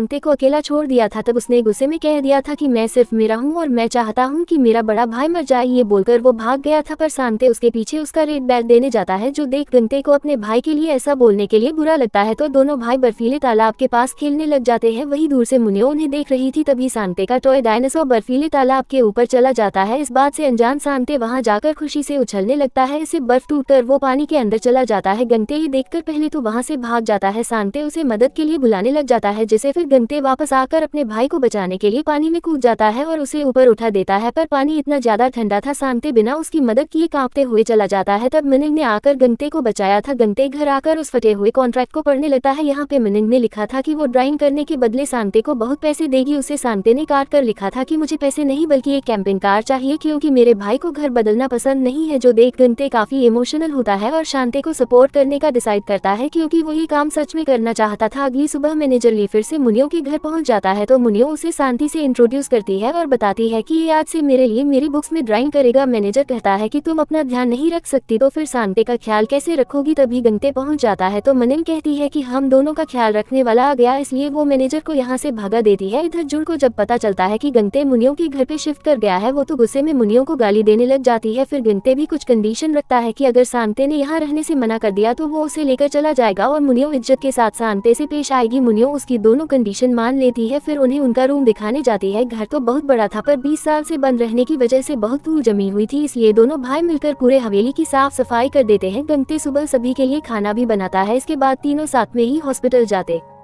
है। शांति की तितलियों का डर भगाने के लिए डायरेक्टर उसकी पेंटिंग देकर कहते हैं, तुम्हारी पेंटिंग में कुछ तो मिसिंग लग रहा है, एक बटरफ्लाई बना दोगे तो और अच्छा लगेगा, पर शांति इसके लिए मना कर देता है। इधर मुनियो को एक पेशेंट अपनी बेटी कहकर बुलाने लगती है और उसे कहती है कि मैं तुम्हारी माँ हूँ, क्या तुम मुझे भूल गई। ये सुन मुनियो पहले तो थोड़ा डर जाती है, पर जब उसे पता चलता है कि उन्हें गलतफहमी हुई है तो वो उन्हें गुस्से में कहती कि तुम मेरी माँ नहीं हो सकती, क्योंकि वो मर चुकी है। जो सुने लेडी को याद आ जाता है कि उनकी बेटी एक्सीडेंट में मर चुकी है, जिससे वो वहीं पे बेहोश हो जाती है। अब इस इंसिडेंट की वजह से मुनियो को फिर से अपनी माँ का सपना आता है, जो उसे सपने में कहती है कि तुम्हें जिससे भी प्यार होगा मैं उसे भी मार डालूंगी। जो देख मुनियो तो डर के मारे रोने लग जाती है। उसकी आवाज सुनकर गंते भाग कर आता है, उसे गले लगाता है और उसे शांत करने की कोशिश करता है। और मुनियो जो बहुत डरी हुई थी उसे कहती है कि तुम चले जाओ वरना वो तुम्हें भी मार डालेगी। और गंते उसे गले लगाकर कहता है कि मैं कहीं नहीं जाऊंगा, डरो मत, मैं तुम्हारे साथ हूँ। अगली सुबह मुनियो अपने पास्ट को याद करती है, जिसे हमें पता चलता है कि मुनियो की मॉम हमेशा उसे कंट्रोल किया करती थी, तो मुनियो को कुछ भी उसके पसंद का बने नहीं देती थी। उसे छोटे बाल पसंद थे। मुनियो की मम उसके बाल काटने नहीं देती थी, क्योंकि बड़े बालों में वो उनकी तरह दिखती थी। वो कहती कि तुम मेरी एक आर्ट हो, जिसे तुम चाहो भी तो बिगाड़ नहीं सकती। ये सब याद करके मुनियो गुस्से में अपने बाल काटने जाती है, लेकिन उसकी हिम्मत ही नहीं होती। तभी मैनेजर ली यहाँ पे आ जाता है और उसकी कंडीशन देखकर समझ जाता है कि मुनियो की हालत बहुत बिगड़ रही है, इसीलिए वो उसके कुछ सामान पैक करके उसे यहाँ से ले जाने लगता है। मिनिंग नहीं जाना चाहती थी, पर मैनेजर उसे यहाँ ऐसे नहीं रहने दे सकता था, इसलिए जबरदस्ती उसे ले जाने लगता है। तभी गंते वहाँ पे आ जाता है और मैनेजर को पीछे हटाकर कहता है कि अगर मुनियो नहीं जाना चाहती तो तुम उसे यहाँ से नहीं ले जा सकते और मैं ऐसा होने भी नहीं दूंगा। जिस सुन मुनियो तो बहुत खुश हो जाती है और उसे कहती है कि इसे बाहर निकाल दो, तो गंते मैनेजर को बाहर निकाल देता है। मुनियो का मूड ठीक नहीं था, इसलिए गंते उसे बाहर घुमाने ले जाता है। गंते के साथ टाइम स्पेंड करके मिनिंग बहुत खुश होती है। इसी बीच मुनियो उसे अचानक पूछती है कि क्या तुम कभी किसी लड़की के साथ सोए हो। सुन गंते तो शॉक्ड हो जाता है। दोनों शाम तक बहुत सी जगह घूमते हैं। तभी गंते को जरी का कॉल आता है, पर मिनिंग उसका फोन छीन लेती है और खुद कॉल उठाती है। जरी पूछती है गंते कहाँ, वो आज हॉस्पिटल क्यों नहीं आया। मिनिंग उसे कह देती कि आज गत मुझे घुमाने लाया था, इसी वजह से उसने छुट्टी ली थी। जोसन जूरी को तो बुरा लगता है। इधर मुनियो गत से पूछती कि क्या आज ये हमारी पहली डेट थी या तुम सिर्फ मुझसे फ्लर्ट कर रहे हो। गंते कहता है ऐसा कुछ नहीं है, इतने टाइम से मैं तुम्हें अवॉइड करने की कोशिश कर रहा था, पर अवॉइड नहीं करना चाहता, मैं बस तुम्हारे साथ रहना चाहता हूँ। ये सुन मुनियो खुश होती है। इधर मैनेजर ड्रिंक करने बैठ गया था और मुनियो को बुरा भला कह रहा था, वहीं उसी के पीछे जूरी भी ड्रिंक कर रही थी। मुनियो और गंते के बारे में सोचकर ही मैनेजर ली उसे देखता है तो उससे बात करने जाता है, और जैसे ही जूरी को पता चलता है कि ये मुनियो का मैनेजर है तो उसे खींचकर एक थप्पड़ लगा देती है। अगले दिन गंते डायरेक्टर से मुनियो की मॉम के बारे में पूछने आता है, क्योंकि मुनियो के बुरे सपने में उसकी मॉम ही आती है, जिससे वो इतना डरती है। ये बात उसे योन ने बताया था। राइटर बताते हैं कि जहाँ तक मुझे पता है योन की मॉम भी एक फेमस राइटर हुआ करती थी, जो मर्डर मिस्ट्री हॉरर टाइप के बुक्स लिखती थी। तो सीरीज के आखिरी बुक को लिखने के बाद ही वो अचानक गायब हो गई। किसी ने उसके बाद से उन्हें कभी नहीं देखा। 5 साल तक उन्हें ढूंढा गया पर नहीं मिली, इसलिए उन्हें मरा हुआ घोषित कर दिया गया। ज्यादातर लोग तो यही कहते हैं कि मुनियो के डैड ने ही उसकी मॉम को मारा है। इसके बाद बहुत से रूमर्स फैले, सच क्या है ये किसी को नहीं पता। गंते रात को थोड़ा लेट से घर आता है तो मुनिया से नाराज होती है, क्योंकि वो उसके साथ खाना खाने के लिए वेट कर रही थी। इसके लिए गंते उसे सॉरी कहता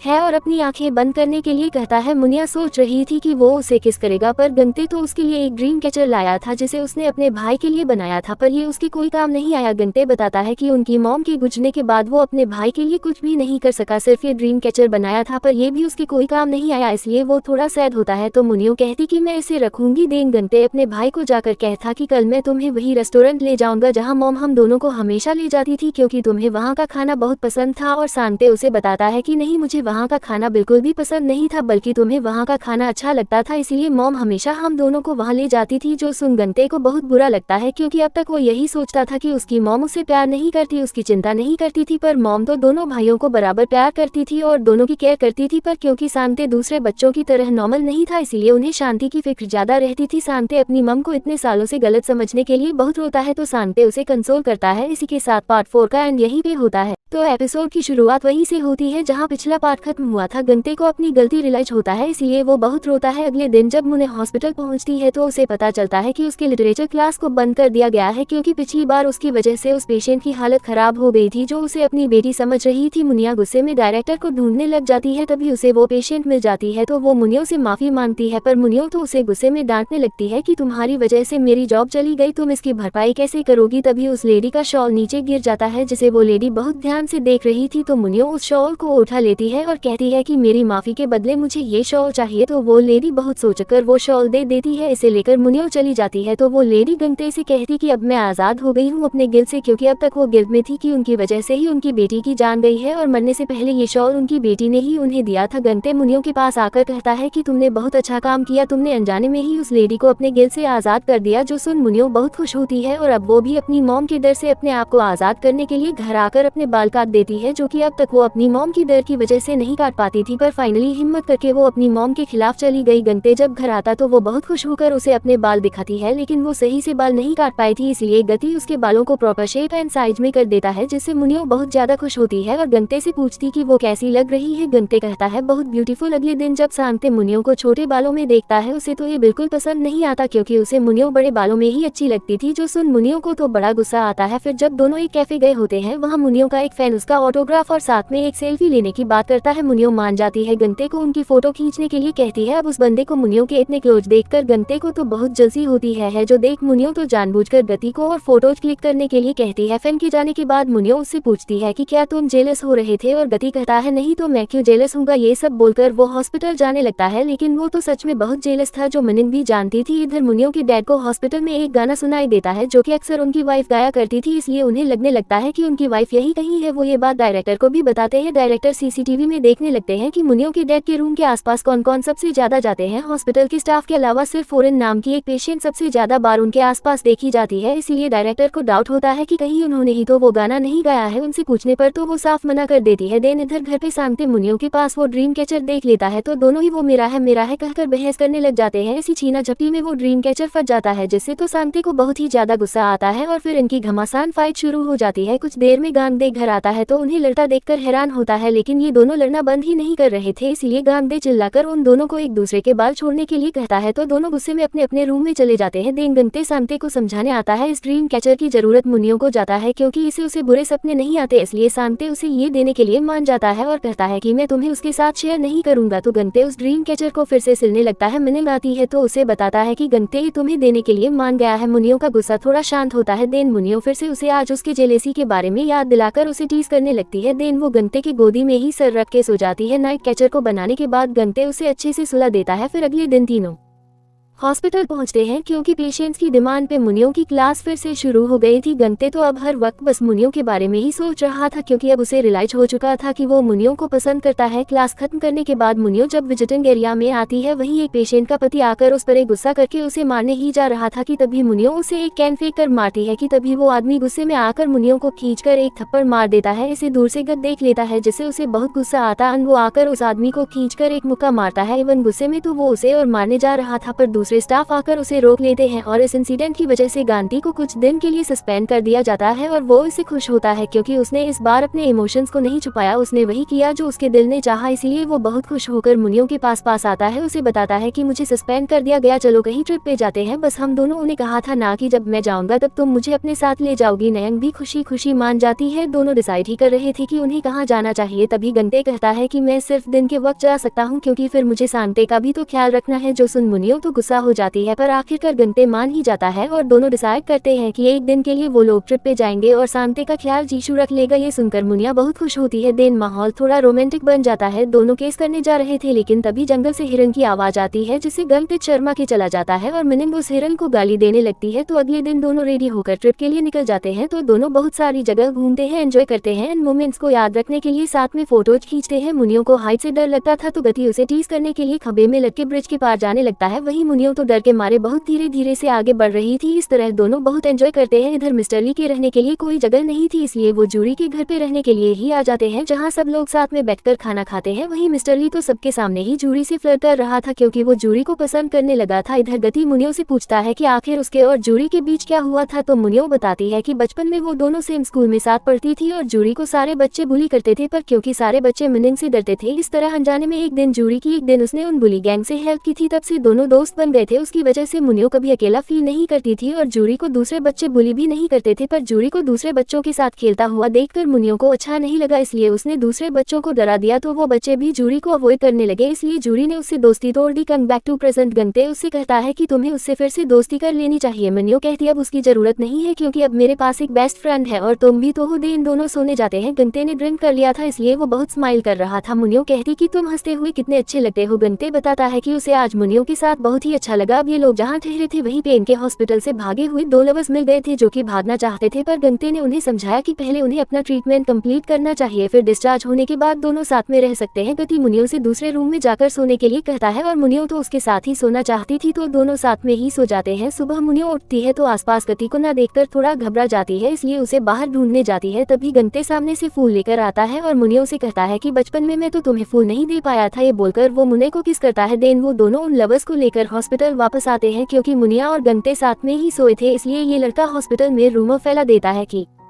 गंते और मुनियो एक कपल है। ये बात और बढ़ चढ़ के हॉस्पिटल में फैल जाती है। आखिर में ये रूमर बन जाता है कि दोनों जल्दी ही शादी करने वाले हैं। ये बात सांते भी कुछ स्टाफ को बात करता हुआ सुन लेता है और वो समझ जाता है कि गत मुनियो के साथ घूमने गया था, इसीलिए वो गंते पे गुस्सा करता है कि तुमने मुझे झूठ बोलकर मुनियो के साथ घूमने गए थे। देन उससे पूछते हैं कि तुम मुझसे या मुनियो से ज्यादा प्यार करते हो। गंते कहता है ऑफकोर्स तुमसे, पर सांते कहता है कि तुम झूठ बोल रहे हो क्योंकि बचपन में तुम चाहते थे कि मैं मर जाऊं, इसलिए तुमने मुझे बर्फीले पानी में गिराया था और जब मैं डूब रहा था तब तुम भाग गए थे। गंते उसे समझाना चाहता था पर सांते तो जोर जोर से चिल्लाकर कहने लगता है कि मेरा भाई गति मुझे मारना चाहता था। ये सब सुनकर गत बहुत ज्यादा रोता है क्योंकि कुछ पल के लिए ही सही उसने चाहा था कि उसका भाई मर जाए। इस बात को वो झुठला नहीं सकता, इसलिए वो बहुत दुखी होता है। इससे सांते की तबीयत बिगड़ जाती है, इसलिए उसे कुछ टाइम के लिए एडमिट किया जाता है। जाम सपाक उसका ख्याल रखती है। इधर गंते तो बहुत ही ज्यादा गिल्ट में होता है। मोर्निंग उसे चेयरअप करने की कोशिश करती है और गंते उसे अकेला छोड़ने के लिए कहता है। मोर्निंग उसे कहती है कि उस इंसिडेंट में तुम्हारी कोई गलती नहीं थी, तुम्हारा भाई खुद गिर गया था पानी में। पर गंते कहता कि मैं इसे झुटला नहीं सकता कि मैंने कुछ पल के लिए यही सही पर चाहा था कि मेरा भाई मर जाए, इसलिए मैं उसे वही छोड़कर भाग रहा था। तुमने मुझे बचाकर सही नहीं किया जिस वजह से मुझे ऐसी जिंदगी जीनी पड़ रही है। ये बोलकर वो चला जाता है। सांते धीरे धीरे ठीक हो रहा था। मिसबाक से उसकी अच्छी दोस्ती हो गई थी पर सांते अभी भी गंते से बात नहीं कर रहा था, इसलिए गंते बहुत दुखी था। तो मनिंग उससे बात करने आती है। उसे कहती है कि आखिर तुम कब तक अपनी फीलिंग्स छुपाओगा अपने भाई से, तुम्हें सब कुछ क्लियर कर लेना चाहिए कि तुम मेरे साथ भी रहना चाहते हो। थोड़ा सा तो अपनी खुशी के बारे में सोचो, फिर कब तक तुम अपने भाई के साथ बंधे रहना चाहते हो। इस पे गंते कहता है कि मैं ऐसा नहीं कर सकता क्योंकि मेरा भाई मेरे लिए सब कुछ है, इसलिए शायद हम दोनों के बीच जो कुछ भी है उसे ही खत्म करना सही रहेगा। ये बोलकर वो दुखी होकर जाने लगता है, जिसे मिनिंग भी बहुत रोती है। डिस्चार्ज होने के बाद सांते जूरी के घर पे रहने आ जाता है तो गंते आकर उससे माफी मांगता है। उस दिन उसे डूबता हुआ छोड़कर भागने के लिए अते जानता था कि उसका भाई उसे कितना प्यार करता है, इसीलिए उसे माफ कर देता है। तो दोनों भाई फिर से यहीं रहने लगते हैं। अगले दिन मिनियो के डैड रिन पे अटैक कर देते हैं क्योंकि वही वो गाना गुनगुना रही थी जो उनकी की वाइफ गाया करती थी, इसीलिए वो रिन को मंस्टर बोलकर उसका गला दबाकर मारने की कोशिश करते हैं और गंते एंड बाकी स्टाफ आकर उसे छुड़ाते हैं। इस बार कोरिन से पूछने जाती कि आखिर मिस्टर को ने तुम पे अटैक क्यों किया। ओरेन बताती कि वो मुझे मंस्टर बोलकर मारने आ गया, पर असल में ये ओरेन बहुत ही मिस्टीरियस थी। वो हमेशा दूसरे पेशेंट्स को प्रोवोक करती थी और बहुत ही अजीब तरह से उनसे बातें करती थी। आज भी उस पर अटैक होने से पहले उसने मुनियो के डैड को उसने कहा था कि क्या तुम मुझे फिर से मारना चाहते हो। जोसन उन्हें लगा कि ये उनकी वाइफ थी, इसलिए उन्होंने इस पे अटैक किया था। गंते इस बारे में डायरेक्टर से बात करने आता है। डायरेक्टर कहते हैं कि अगर मुनियो के डैड को ऐसा फील हो रहा है उनकी वाइफ आसपास ही है तो हो सकता है शायद उनकी वाइफ जिंदा हो। ऐसा है तो वो अपनी बेटी और हस्बैंड के पास जरूर आएगी। अब आज मुनियो का बर्थडे था और वो घर पे अकेली बोर हो रही थी, तो वो गंते को बुलाने के लिए मैसेज करती कि आज मेरे लिए बहुत खास दिन है, पर गंते उसका कोई रिप्लाई नहीं देता। इसलिए वो शांति को मनाने के लिए जूरी के घर आ जाती है। उसे ये ड्रीम कैचर देकर उसे वापस चलने के लिए कहती है, पर शांति मना कर देता है। कहता है कि कोई अपने बेस्ट फ्रेंड से झूठ नहीं बोलता, झूठ बोलकर अकेले घूमने नहीं जाते, इसलिए उसे झूठा बोलकर दरवाजे बंद कर देता है। मुनियो साइड होकर घर चली आती है। इधर हॉस्पिटल में ओरेन एक केयर गिवर के सर पे पत्थर मार के भाग गई थी। जाने से पहले उसने उस केयर गिवर को कहा था कि आज उसके लिए बहुत ही खास दिन है। सुन के गांधे घबरा जाता है और मुनियो के घर के लिए निकलता है,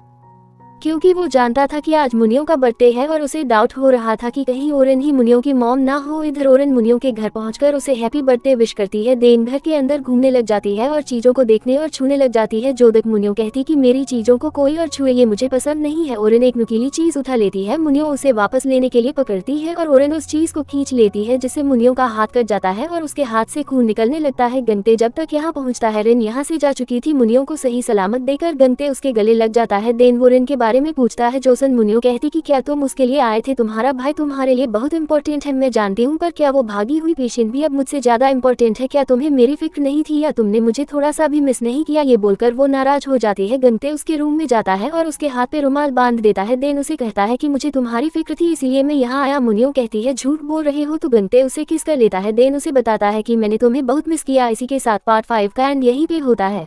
पार्ट 6 की शुरुआत वहीं से होती है जहां पिछला पार्ट खत्म हुआ था। गंते मुनियो को हैप्पी बर्थडे विश करता है और बताता है कि मैंने तुम्हें बहुत मिस किया। गंते की बॉडी बहुत गर्म लग रही थी। पूछने पर बताता है कि मेरी तबीयत खराब है। मुने उसकी केयर में लग जाती है, जो देख गंते उसे बताता है कि इससे पहले तक मेरे बीमार होने पर मेरी केयर करने वाला कोई नहीं था, जिसपे मुनियो कहती है कि अब से मैं हूँ। देन हमें पता चलता है कि ओरेन तो मुनियो की मॉम की क्रेजी फैन थी, जो उनकी बुक से इंस्पायर होकर ये सारी हरकतें करती थी। उसे पकड़ने के लिए पुलिस को खबर कर दिया जाता है। अगली सुबह गंते मुनियो को अपने बारे में सब कुछ बताता है कि वो लोग बचपन में यही रहते थे, फिर किसी ने उनकी मॉम को मार दिया जिसे मारते हुए शांति ने देखा था। तब से ही वो तितलियों से बहुत डरता है, इसलिए तितलियों के आने से पहले हम बार बार शहर बदलते हैं। शांति को मेरी जरूरत है, पर मैं तुम्हारे साथ भी रहना चाहता हूँ, क्या तुम मेरे साथ रहोगी? मनिंग भी हाँ कहती है। ये सुन गंते भी खुश होता है। देन उसे कहता है कि इसके लिए तुम्हें शांति को यकीन दिलाना पड़ेगा कि तुम मुझे उससे दूर नहीं करना चाहती हो, बल्कि हमारे साथ हमारी फैमिली बनकर रहना चाहती हो। मनिंग लग जाती है शांति को मनाने के काम में। शांति के बनाए ड्राइंग से साथ में एक नई कहानी लिखने का ऑफर देती है। प्यार से बात करती है, लेकिन इतना सब कुछ करने के बाद भी जब वो नहीं मान रहा था, मुनियो को उस पे गुस्सा आ ही जाता है, जिससे उसका ये प्लान तो फ्लॉप हो जाता है। इधर मिस्टर ली और जूरी भी धीरे धीरे एक दूसरे के करीब आ रहे थे। शांति ने हॉस्पिटल में पेंटिंग कंप्लीट कर दी थी, लेकिन डायरेक्टर उसे कहते हैं कि जब तक तुम इस पेंटिंग में एक तितली नहीं बनाते हो तब तक तुम्हें मैं एक भी पैसा नहीं दूंगा। जसन शांति तो गुस्से में घर चला जाता है। शांति उसे समझाने आता है उसे अब ये बच्चों की तरह हरकतें करना बंद करना होगा और डायरेक्टर से जो प्रॉमिस किया था उसे करना होगा, पर शांति मान ही नहीं रहा था। तो गद उसे जबरदस्ती ले जाने लगता है, जिसे शांति तो उसके हाथ में काटने लग जाता है। फिर गद भी उसे मार के छुड़ाने लगता है, तो शांति उसे कहता है कि तुमने अपने बड़े भाई पे हाथ कैसे उठाया? गंते उसे कहता है कि पहले तुमने ही मुझे मारा और मार खाकर दर्द होता है, ये तुम्हें अब समझ आया ना, इसलिए अब अपनी बचकाने वाली हरकतें बंद करो और एक बड़े भाई की जिम्मेदारी निभाओ। जिसन शांति कहता है कि तुमने बड़े भाई पर चिल्लाया और हाथ भी उठाया, ये बोलकर गंते को मारने जाता है, पर इस बार गंते अपने आप को नहीं रोकता और दोनों भाई जमकर लड़ते हैं। मुनियो को भूख लगी थी, इसीलिए वो गंते को खाना खाने के लिए बुलाती है। गंते के चेहरे पर चोट देकर मनिंग उससे पूछती है कि ये किसने किया? गंते बताता है कि मेरे भाई ने, पर इस बार मैंने भी उसे मारा है। मुनियो कहती है अब तुम उसे जाकर बता ही दो कि तुम मुझसे प्यार करते और मेरे बिना नहीं रह सकते। अते कहता है मैं ऐसा नहीं कर सकता, पता नहीं वो कैसे रिएक्ट करेगा। कहती कम से कम एक बार तो अपनी खुशी के बारे में सोचो, क्या तुम्हारे कोई सपने नहीं है? गंते कहता है कि मेरे 3 सपने थे, जिनमें से 2 अब पूरे हो चुके हैं। उन्हें पूछती क्या सपने थे? गंते बताता है कि पहला सपना था मुझे बाहर कहीं घूमने जाना था, जो सपना तुमने पूरा कर दिया, और दूसरा सपना था अपने भाई के साथ लड़ने का, जो आज पूरा हो गया। गया और तीसरा सपना था उसे हाई स्कूल में दोस्त और गर्लफ्रेंड बनानी थी, जिसके लिए देर हो चुकी है। पर रात को उसे सपना आता है जिसमें वो अपने आप को हाई स्कूल यूनिफॉर्म में पाता है, जहां उसके कई सारे दोस्त थे और उसे एक लड़की पसंद भी आ जाती है, जो और कोई नहीं बल्कि मुनियो होती है, जिससे वो अपनी फीलिंग लिस्ट में देखकर वो बहुत मुस्कुरा रहा था, जिसे सांते ऐसे मुस्कुराता देखकर बहुत खुश होता है, क्योंकि उसने पहली बार अपने भाई को इतना मुस्कुराता हुआ देखा था और वो बड़बड़ा भी रहा था कि मैं उसे बहुत प्यार करता हूँ। सांते तो बार बार उसका मुस्कुराता हुआ चेहरा देखने लगता है। तो अगले दिन गति के फोन करने से पहले सांते उसे कॉल करता है और पूछता है कि उसने खाना खाया या नहीं, जो सुन गंते थोड़ा हैरान होता है, क्योंकि हमेशा तो वही सांते को कॉल करके पूछता था। गंते ने खाना नहीं खाया था, इसलिए सांते उसे खाने के लिए बुलाता है। तो दोनों साथ में रेस्टोरेंट में खाना खाते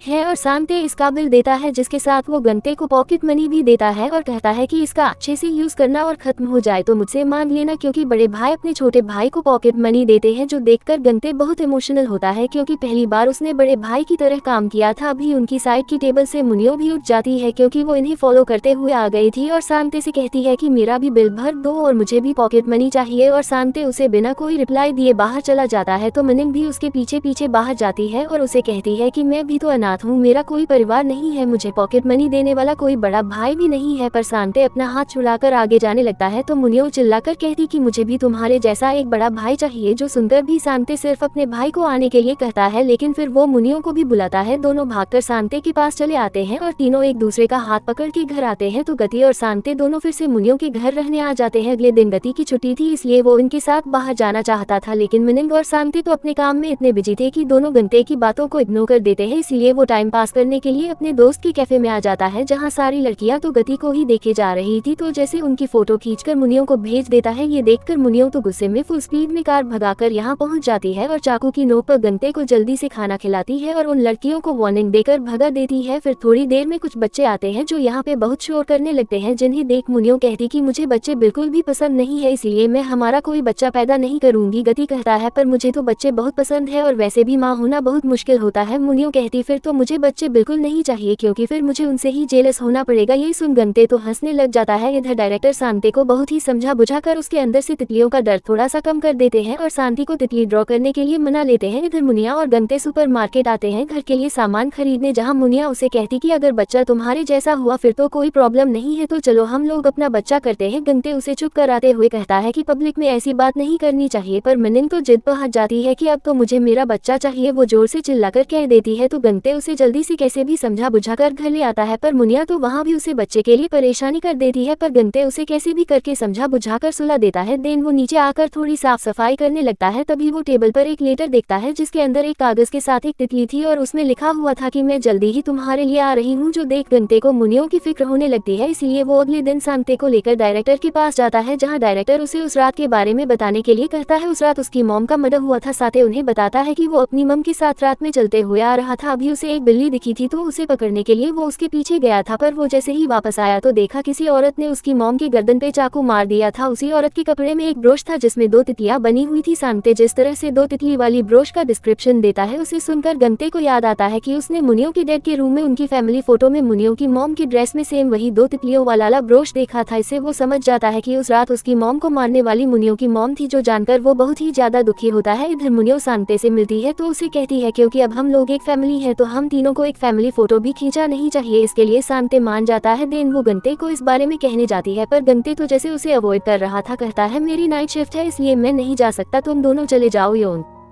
कहती है नाइट शिफ्ट है मतलब कल तुम्हारी छुट्टी होगी, तो फिर कल हम तीनों साथ में फैमिली फोटो खींचा नहीं जाएंगे। जिसन गंते चिल्लाकर उसे जाने के लिए कहता है तो मुनियो चली जाती है। गंते का आज कोई नाइट शिफ्ट नहीं था। वो डायरेक्टर को जाकर बताता है कि शायद मुनियो की मॉम ने ही मेरी मॉम को मारा है। डायरेक्टर ये सुनकर शॉक्ड होते हैं तो गति उन्हें तितलियों वाले ब्रोच के बारे में बताता है, पर वो इस बारे में मुनियो को नहीं बताना चाहता क्योंकि ये जानकर उसे बहुत दुख पहुंचेगा। गंते घर लौटता है, मिनिंग के पास बैठ जाता है और उसे ही देखते रहता है। अगले दिन सांते और मिनिंग गंते को साथ में फोटो खींचा के लिए बुलाने आते हैं और गंते मना कर देता है और उन दोनों को ही साथ में जाने के लिए कहता है। इससे इन दोनों को भी बहुत बुरा लगता है, इसलिए दोनों साथ में फोटो खींचा हुए बिल्कुल भी खुश नहीं लग रहे थे। लेकिन थोड़ी देर बाद गति भी सूट बूट में आ जाता है क्योंकि उसकी मॉम की मौत में मिनिंग की कोई गलती नहीं थी, तो तीनों साथ में बहुत सारी अच्छी फोटोज खींचा है। देन गति मुनियों को सॉरी कहता है कल के उसके बिहेवियर के लिए और उसे प्रॉमिस करता है कि मैं हमेशा हमारी फैमिली को प्रोटेक्ट करूंगा। गति ने उससे फैमिली कहा, ये सुनकर मुनियो बहुत ज्यादा खुश होती है। इधर मुनियो की डैड की तबीयत बहुत ज्यादा खराब होने होने लगती है और अब उनके पास ज्यादा टाइम भी नहीं बचा था। मुनियों को इस बारे में बताया जाता है लेकिन उसको इससे कोई फर्क नहीं पड़ता। रात को मिसबाक मुनियों के डैड को चेक करने आती है जहाँ वो इन्हें अपने गुनाह के बारे में बताते हैं कि इन्होंने ही इनकी वाइफ को मारा है, जिससे 20 साल पहले का फ्लैशबैक शुरू होता है। मुनियों की मॉम गति की मॉम को मार के वापस आती है। आकर वो गाना गा रही थी। मुनियों के डैड ड्रिंक कर रहे थे क्योंकि उन्हें पता चला था कि उन्हें ब्रेन ट्यूमर है। तभी उन्हें न्यूज में एक औरत के मरने की खबर मिलती है। उसके बारे में सुनकर वो समझ जाते हैं कि वो औरत इनके हवेली में ही काम करती थी। तो उस खून के बारे में पूछने पर मुनियों की मॉम कहती है कि उसने अपनी लाइन क्रॉस कर दी थी, इसीलिए मुझे उसे मारना पड़ा। ये बोलकर वो एक साइको की तरह हंसने लग गई थी, जो देखकर मुनियों के डैड को मुनियों की फिक्र हुई। इसीलिए उन्होंने मुनियों की मॉम को फर्स्ट फ्लोर से धक्का दे दिया और उन्हें ऐसा करते हुए मुनियों ने देख लिया था और इस बारे में किसी को पता न चले, इसीलिए उन्होंने लाश को नदी में फेंक दिया था। और मुनियों के डैड को डर था कि कहीं उनकी बेटी भी अपनी मॉम की तरह मंस्टर न बन जाए, इसलिए उन्होंने एक बार बचपन में ही मुनियों को मारने की कोशिश की थी, पर वो उसे मार नहीं पाए थे। तब तक दत्त भी आ गया था और उसने सारी बातें सुन ली थी और इन सब के लिए मुनियों के डैड एक बार मुनियों से माफी मांगना चाहते थे ताकि उन्हें कोई रिग्रेट ना रहे, पर मुनियों से माफी मांगने से पहले ही उनकी मौत हो जाती है। तो गनते सांते मुनियों इनके फ्यूनरल में आते हैं जहाँ मुनियों को अपने डैड के लिए अब बुरा लगता है क्योंकि डैड के साथ उसकी अच्छी मेमोरीज भी थी। कुछ दिन बाद अब सांते फाइनली उस पेंटिंग में एक तितली ड्रॉ करने वाला था, पर ये तीनों जाकर देखते हैं कि उस पेंटिंग में ऑलरेडी 2 तितलियां बनी हुई थी और ये तितली एग्जैक्टली उसी तरह की थी जो मुनियों की मॉम के ब्रोश में था। इसे देखकर सांते तो पैनिक करने लग जाता है एंड बताने लग जाता है ये वही तितली है जिसने मेरी मॉम को मारा है। ऐसे ही तितली का ब्रोश उस किले ने पहना हुआ था, उसी औरत ने मेरी मॉम को मारा था। ये सुनकर मुनियों शॉक रह जाती है क्योंकि ऐसा ब्रोश तो उसकी मॉम के पास था, इसलिए वो समझ जाती है कि गति की मॉम को उसकी मॉम ने ही मारा था। ये जानकर वो तो रोते हुए बाहर चली जाती है।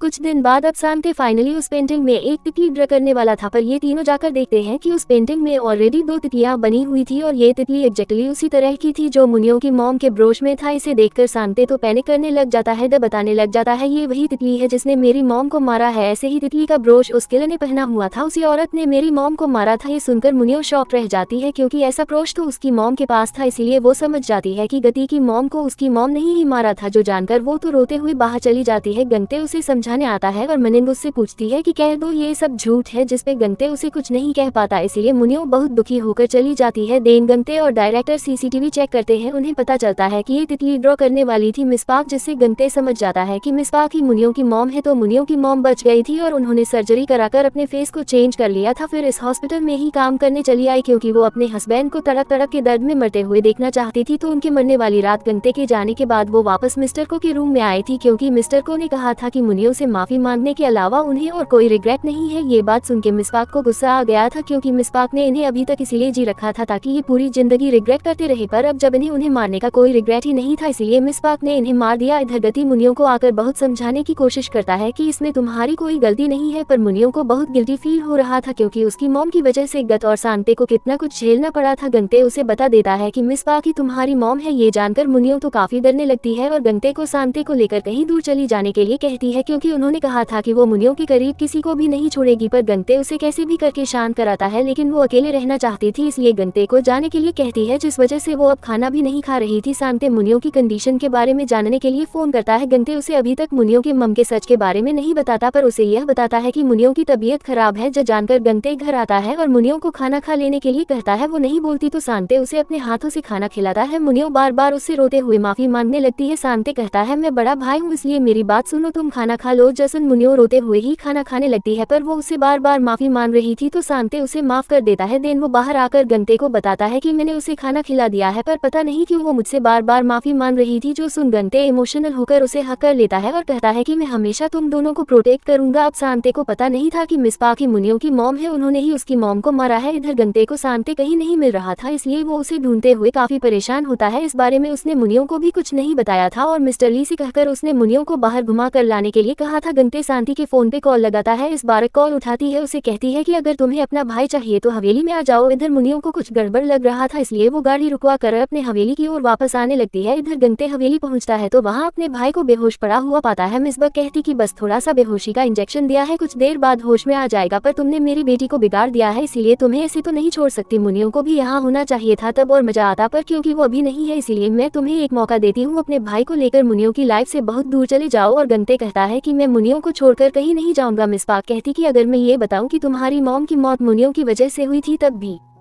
नहीं जाओगे। इससे हमें एक फ्लैशबैक दिखाया जाता है कि गति की मॉम इसी हवेली में काम किया करती थी। एक दिन उन्होंने मुनियों को देखा जो कि एक पंछी को देख रही थी जिसे चोट आई थी, जिसे देखकर उसने गति की मॉम को कहा था ये पंछी तो अब उड़ नहीं सकती, इसलिए इसे मार देना ही अच्छा होगा। ये सुनकर गति की मॉम हैरान हो गई थी। ये बात जाकर उन्होंने मिनिंग की मॉम से कहा शायद आपकी बेटी को किसी साइकाट्रिस्ट को दिखाना चाहिए। बस ये सुनकर ही मिनिंग की मॉम को गुस्सा आ गया था, इसलिए उन्होंने गति की मॉम को घर जाते हुए मार दिया था। ये बताकर मिसबाक तो किसी साइको की तरह हंसने लग जाती है, जो देखकर गंते गुस्से में उन्हें मारने चला आता है, पर मिसबाक उसे एक जहरीला इंजेक्शन लगा देती है। अभी यहाँ मुनियो भी पहुँच जाती है, जो चाकू उठाकर अपनी मॉम को मारने आती है और गंते अपने हाथ से उसके वार को रोक लेता है, क्योंकि वो मुनियो को अपनी मॉम की तरह नहीं बनने देना चाहता था। लेकिन कुछ ही सेकंड्स बाद गांते बेहोश होकर गिर जाता है। इसे देख मुनियो बहुत रोने लग जाती है। अब मुनिया को किसी और के लिए रोता हुआ देखकर उसकी मॉम को गुस्सा आता है, उसे धमकाने लगती है और तभी गति बुक उठाकर मिसबाक के सर पे मार देता है, जिससे वो बेहोश हो जाती है। देन सांते डायरेक्टर को कॉल करता है मदद के लिए। डायरेक्टर पुलिस एंड एम्बुलेंस लेकर यहाँ पे पहुंच जाते हैं। मिनिंग की मम को अरेस्ट कर लिया जाता है और डायरेक्टर गंते को एंटीडोट देते हैं, जिससे उसे कुछ घंटे बाद होश आ जाता है। मिनिंग उसे जाकर कहते कि जो कुछ भी मेरी मम ने तुम्हारी फैमिली के साथ किया उसे मैं भुला तो नहीं सकती, इसलिए मुझे अकेला छोड़ दो, तुम दोनों चले जाओ। ये बोलकर अपने रूम में चली जाती है। अगले दिन वो मिस्टर ली को बुलाकर कहती है कि अब वो रिटायर होने वाली है, इसलिए उन्हें भी चले जाने के लिए कहती है। गंते मुनियो से बात करने फिर आता है और मुनियो कहती है तुम जब तक मेरे आसपास रहोगे तो मुझे और ज्यादा बुरा लगेगा, इसलिए तुम चले जाओ। तो गंते थोड़ा चिल्लाकर कहता कि मैं जानता हूँ कि तुम मेरे बिना नहीं रह सकती, इसलिए ये सब करना बंद करो। ये सुन मुनियो तो गुस्से में कहते कि तुम्हारी हिम्मत कैसे हुई मुझ पे चिल्लाने की। गंते तो थोड़ा घबरा जाता है और कहता है कि शायद इस रूम की प्रॉब्लम है, मैंने तो धीरे से ही खा था। ये बोलकर वो भाग जाता है। अब मुनियो खाना नहीं खा रही थी तो गांते इन बाकी सबको उसकी काफी फिक्र हो रही थी, इसलिए वो सभी एक प्लान बनाते हैं। जरी मुनियो को कॉल करती है एंड बताती है कि मेरी मॉम की तबीयत खराब है, वो अकेले घर पे है, मैं एक इमरजेंसी केस में हूँ इसलिए नहीं जा सकती, तो क्या तुम जाकर उन्हें थोड़ा देखकर आ सकती हो, क्योंकि जूरी को पता था कि उसकी मम मुनियो को बिना खाना खिलाए तो नहीं जाने देगी। मुनियो पहुंच जाती है जूरी के घर पे उसकी मम को सही सलामत देकर। उसे तो जूरी पे बहुत गुस्सा आता है, पर जूरी की मम उसे खाना खिलाकर ही छोड़ती है। इधर गंते और सांते अपनी माँ के नाम पे एक पेड़ लगाते हैं, इस पे उनकी फैमिली फोटो भी लगाते हैं, ताकि जब भी वो अपनी माँ को मिस करें तो यहाँ आकर उनसे बात कर लेंगे। मुनियो जब घर आती है तो सांते को सीढ़ियों में सोता हुआ देखती है, तो उसे जगाती है। सांते उसे एक ड्राइंग दिखाता है जो कि सोते हुए गान की थी, जब वो मुनियो का सपना देखकर मुस्कुरा रहा था। गंते उसे बताता है कि मैंने अपने भाई को पहली बार इतना खुश देखा था, वो इतना खुश तुम्हारी वजह से था। तो अगले दिन मुनियो उसी पेड़ के पास जाती है और उनसे अपनी मॉम की किए की माफी मांगती है। तभी वहाँ गति भी आता है और उसे फिर से मनाने की कोशिश करता है। मुनियो उसे इग्नोर करके जाने लगती है तो गंते फाइनली उसे आई लव यू कहता है, पर मुनियो तो फिर भी आगे जाने लगती है। तो गंते सेम उसी की तरह चिल्ला कर अपने प्यार का इजहार करने लगता है। मुनियो मान गई थी, पर वो उसके टाइम का बदला ले रही थी, क्योंकि गंते भी उसे बिना जवाब दिए चला गया था। गंते उसके पीछे पीछे घर तक आ जाता है, घर आकर भी उसका आई लव यू बंद नहीं होता, जो सुनकर मुनियो चिढ़ जाती है और उसे कहती है कि अगर तुमने एक और बार आई लव यू कहा तो मैं तुम्हें। ये बोलकर वो चुप हो जाती है, उसे अपने करीब कर लेता है, कहता है कि तुम मुझे क्या। ये बोलकर वो उसे किस करता है, देन कहता है कि क्या मुझे किस करती है, बोलकर उसे उठाकर ले जाता है और फिर से किस करने जाता है, पर तभी हिरन की आवाज